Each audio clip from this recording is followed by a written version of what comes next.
my slide. You're muted, Dr. Tom. Yes, we can see it. We can see it and Excellent. hear you clearly. Yeah. Excellent. I'm going to start. Okay.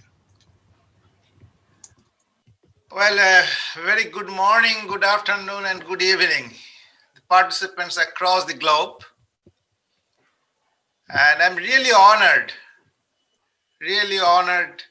to be a part of this historical session to commemorate the beginning of antenna research by Professor Lee in Hong Kong.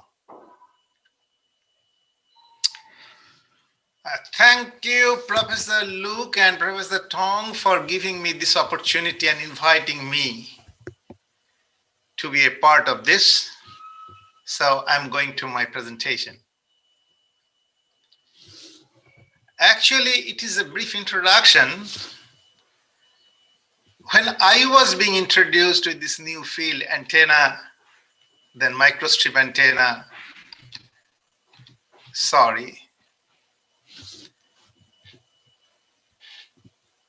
then some fundamentals, and finally I came across this name, Kai-Fong Lee. And that it was very difficult for me to understand his contribution, but it was revealed within a few years of time, and by that time I already met him. That is our first meeting in 2005 at Washington, D.C. I'm very happy in this audience today. Professor Lee is also attending this. So hope we all remember Professor Lee that day. Or may not, I don't know, because I was too young that time. So my tribute today, I'm focusing on the cross-pole issue of microstrip antenna, and my talk is divided into two parts. One is a bit historical but critical look to that work, what he did more than 3 decades ago. And the second part, the recent observations and amazing advancements going on. This work is not directly related to Professor Lee. You can see the list of authors, but this is a turning point in conceiving or addressing the cross-polar issues of microstrip antenna. Actually, this work was done in 1987, it was reported. And the perspective of this work was different. You look at these two diagrams that they were trying to feed, and also the title of this work, they are trying to feed the antenna, not from its broad side, but from the narrow side. And in doing this, this group reported some interesting results. Copole by cross-pole, so kind of ratio they deduced, and their deduction today, when you look at it, it was not very complete, but actually that was important, that gave one indication of addressing this part. Professor Lee, he came into this picture when he was in University of Akron. So he and his student from Akron and his collaborator was from Cleveland. That was nearly 62 kilometers away from his place. And one thing is important to note, that R.Q. Lee was the common factor of this work and the previous work I just mentioned. Anyway, so in the subsequent year, that is 1988, April, they published the first work mainly focusing on the cross-polar characteristics of rectangular patch antenna. That is their first observation, and they directly hit the problem. I just show you how intelligently Professor Lee and his group used the previous work's diagram for their purpose. And it is an interesting paper I have seen. They did not use any diagram, probably for utilizing the maximum space available that time in an electronic latest publication. They use the previous diagram, previous paper's diagram, and that's why they're showing here their prime focus was E01 by EM0, which is not bit conventional from today's perspective. But interestingly, you look at in their study, they're mentioning we have also studied what? TM10 mode, but it is actually not TM10. You look at this diagram, it is actually TM01. Anyway, so one has to be very careful in reading this paper, particularly the newcomer in this field. And I took time to understand this part a bit critically. So anyway, so now you look at their mode of presentation. Their mode of presentation was traditional, the copolar and cross-polar. And one thing that I mentioned in my paper, that in that derivation, they did not mention about how many modes they considered. Nowadays, it is more or less clear that we normally consider the one mode, that is the first higher order mode. But most interesting is the second part, that he took 4 years to produce the next paper. And that is his Hong Kong connection. His co-authors, Professor Luke and another student, Tam. And he was from Toledo that time. That work, to me, is more matured, more comprehensive, and it is going to help the community, or rather it helped the community in a great way. I'm showing you the next slide you look at. They identified clearly the source of noise. They precisely defined H-plane characteristics, what we use today. It is their contribution.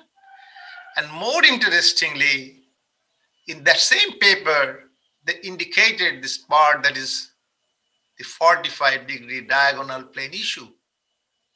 The copole to cross-pole ratio going the minimum, that is cross-pole being very high.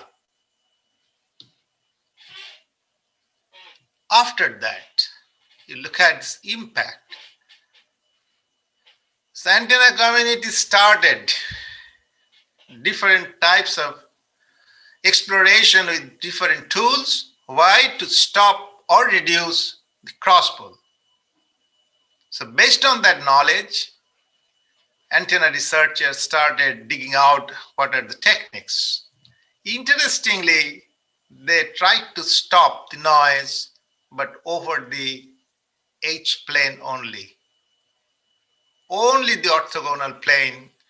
The problem remains as it was, means it is the cross-polar issue over the diagonal plane. So diagonal plane remained as was. There was no solution.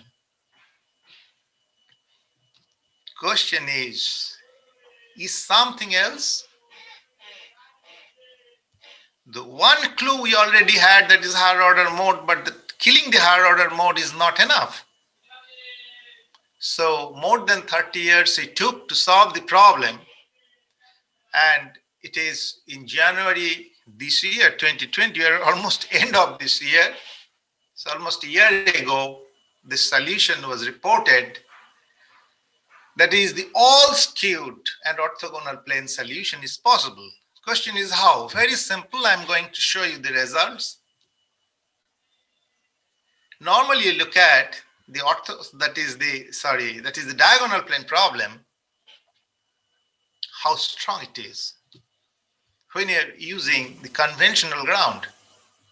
No way, we'll have to use it. You look at this, the change in cross-pole situation. Both H and diagonal planes greatly reduced. How? The theme is you cannot allow any orthogonal component of ground plane current. So a metasurface concept, but we need to be very careful so that we are not going to affect anything about the primary radiation, only cross pole has to be controlled. So the result finally, the measured results, they look like diagonal plane is clearly showing you 10 dB isolation we got, where on H plane or orthogonal plane it is around 13 dB. So the level of separation is comparable. Perfect, so it is very, very satisfactory result, but at the cost of only ground plane engineering. Attempt 2. That is also very interesting results and giving us very, very, very different insight. The same year, the work is just one simple rectangular patch, nothing else. I'm showing you the results, amazing results you can find. I've taken two different aspect ratios. One is square, another is the traditional 1.5 or 1.6. Black is the cross-polar level as a function of plane phi. And uniformly it is being reduced over the entire phi value, and specifically the 45 degree angle, and it shows typically from 6.5 dB to 5 dB. More insight, that is the ground plane structure. Very interesting ground plane structure, and it is evolved from another structure you already reported in probably 2016 or 17. And the purpose of this structure of ground plane was to stop the H plane cross pole, and it worked very well. Question is, it is helping in the H plane, but it is not going to solve the diagonal plane issue. What we did, we just compared these two diagrams. We added some spikes, but purposefully. I'm showing you the amazing change in the ground plane current scenario. Just look at this, and interestingly, you can find a change. What's that? That is, anyhow, our intention should be to cut any H direction or y-axis or orthogonal axis component. So if you can reduce this thing, this ground plane component, it is cleaned up, and you are going these beautiful results. The measured values showing 5.5 dB of our diagonal plane, which was theoretically around 6 dB, and here it is just 5 dB. So diagonal plane solution, it is possible, but it is not directly related to higher order mode. So it is something new or different. That's my last part of presentation, yet another observation. And this observation is based on a beautiful lens which was created by Professor Lee 30 years back. So let's look, and it is giving more insightful view inside a microstrip patch cavity. We all probably overlooked one interesting thing which we have digged out very, very recently. You just see we have taken just 4 different geometries. Why? Just to examine the cross-polar characteristics over the band. It is not the single frequency business. We are trying to find out the cross-polar nature. Obviously, it is the H-plane cross-pole values over the band. It is almost same. When it is square, their nature remaining same, but the magnitude little bit changed. And circle, it is like that. So it is on uniform nature. Question is, why? So I have taken two examples, one rectangular, one circular, one commercial substrate. This is their impedance behavior. It is one air substrate. The impedance behavior is similar. And now you see the blue curve, it is showing the cross-polar nature, the nature of cross-pole over the same band. Question is it the over the full bandwidth? No. Actually, when we use this antenna, that is our matching bandwidth. That is our matching bandwidth, only this part. And you see, always we are taking this part when impedance or resistance is going down and cross pole is going up. Okay? So the situation is like this. So carefully, if we look, it is very simple model or equivalent circuit that at resonance, you can see that the probe current is inversely proportional to the resistance. So when resistance is going down, probe current is going up. And probe current is the source of perturbation and source of higher order mode. So that source is going to harm or create the nuisance of generating cross pole. So what's the solution? No problem. You just change it a little bit. It's in our hand. So change the band, the operating band, and automatically from this cross pole value, you are coming to this lower cross pole value. Question is how? The technique is not too difficult. It is available in this paper, just published August 2018.